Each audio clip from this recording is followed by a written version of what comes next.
Hi, welcome to An American Accent. Today is practice of simple past ED endings. You know that they're always spelled ED, but they're pronounced differently.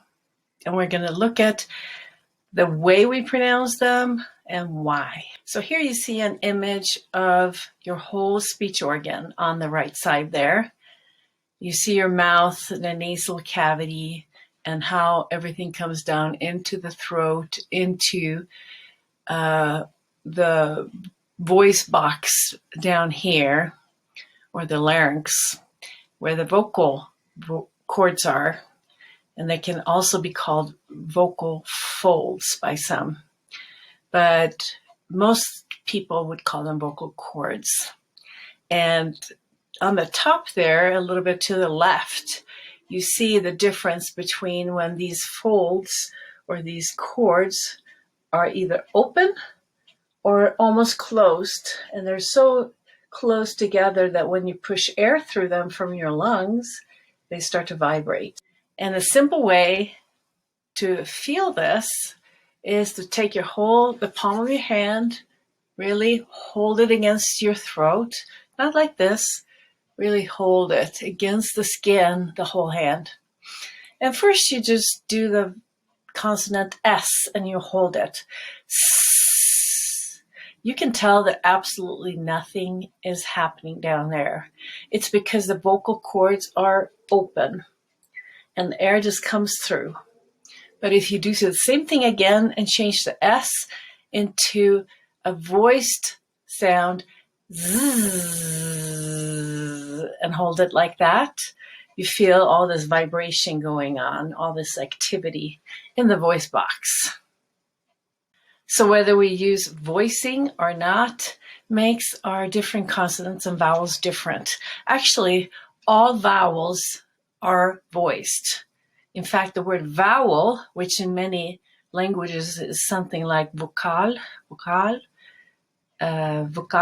becomes an English version of vocal, which has to do with your voice. So all your vowels, if you have a word with an E in it, that E or O or ah is going to be voiced. Now, there are consonants that are either voiced or voiceless or unvoiced. And I put them in two categories here. May look a little bit messy because on the right side, you have pairs that I put in similar colors, for example, the B and the P, and they are pairs. They are exactly the same here. They're identical in the mechanics of the mouth, tongue, lips, whatever else you're using. But the only difference is whether we voice them or not. So, and on the very left side, I put all vowels. They're always voiced. And then some of the sounds that don't really have a pair that's unvoiced. For example, R, you can feel here, R, L for L. And then the nasal sounds, and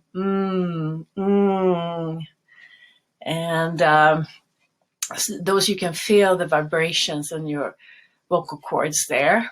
And then we have these pairs. So P and B, most languages have both of them, but Arabic in particular do not have the unvoiced version, so they only have B.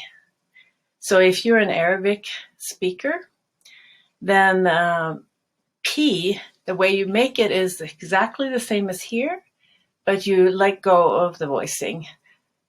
And these are stop sounds, so it's a little harder to hold. Well, you can't hold them.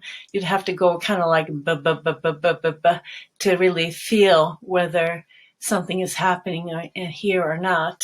And if you do a P, the only movement is up here. And D is a voiced version of T. So and then we have some continuing or almost continuing sounds. Z and S. We looked at those already. And then we have some that start with the stop sound and then a continuing sound after that, like j. It's kind of like a D first. J, j. That's voiced. But we have an unvoiced version of that too, and that is ch. It's like a T at the beginning. And finally, we have zh, which has a funny spelling here because we're trying to describe something that's actually only spelled with an S in English, but it's between vowels as in vision and television. Can have an R in front of the S first and then a vowel, like version. Other words that would have a zh in them that are common. For example, usually. And I hear people either say usually or usually. That is usually. So how does this affect our ED endings? Well, first, let's just take a look at the third column to the right here. You keep the E vowel in there after T and D, because T and D are a pair. They're so similar that you can't hold them. They're stop sounds too. So, for example, wanted. You can't hold want. And the same thing with a word like D in decided. But for all other end consonants of verbs, you're going to drop the E and just add a D or a T. And there's something called assimilation. We know what assimilation normally means. For example, you move to another country, and at first it's very uncomfortable because the culture is different, maybe the language also, and you don't really want to do what people do there, and you miss what you usually do at home. Assimilation happens then after a while when you get used to it and you start to adapt and you start to maybe eat the food and start to like the food in the country.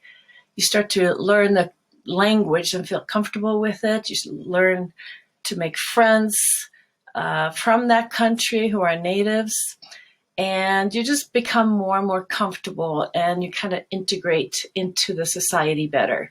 Now, assimilation in phonetics means that two sounds that are similar like to be together or blend. For example, if a verb ends with a voiced sound as in Z, use, we prefer to use the D, not the T, because they go together, used. Or L, strolled.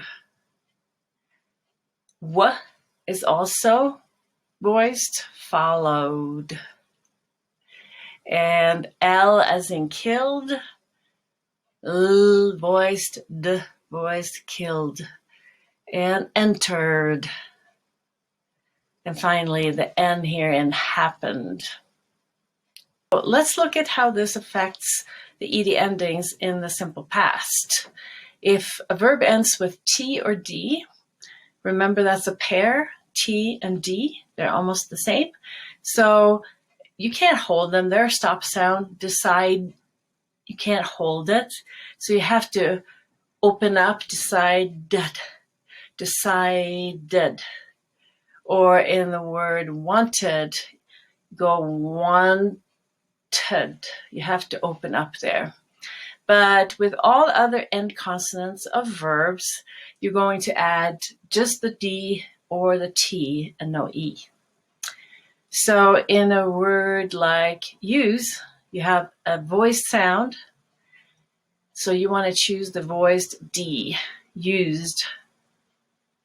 Or strolled, followed, killed, entered, and happened. Now, if the end consonant is unvoiced, then you want to add the T instead, because these two unvoiced sounds like to be together. Watched, which is really hard to say. You kind of have to stop. Watched, like that. Compare that to wash, washed, washed, and you have a stop sound just at the very end there. Watched, or washed. Looked, dressed, picked, and I guess looked again. The reason why this came up a second time is because we're going to look at a poem that contains these words.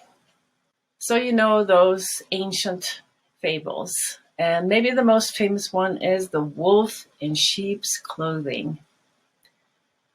A certain wolf could not get enough to eat because the shepherd watched the sheep carefully. But one night he used a sheepskin so that he looked like a sheep. The next day, dressed in the skin, the wolf strolled to the sheep. Soon a little lamb followed him and was quickly killed. That evening, the wolf entered the fold with a flock. But it happened that the shepherd decided that he wanted some mutton soup that very evening. Picked up a knife and looked for a sheep to use for his soup. There, the first he laid hands on and killed was the wolf. And the lesson, the evildoer often comes to harm through his own deceit. Actually, some of you may always be using the E just as it's spelled and say, for example, happened, picked, and looked. That's almost the worst. I think the most important thing for you is to stop using the E if a verb doesn't end with a T or a D. And then, if you're not sure whether the last consonant is voiced or not, like an N, you just put your hand here. Warned. And then you know what to use. Good luck, practice, and I hope this helps. Thank you for watching.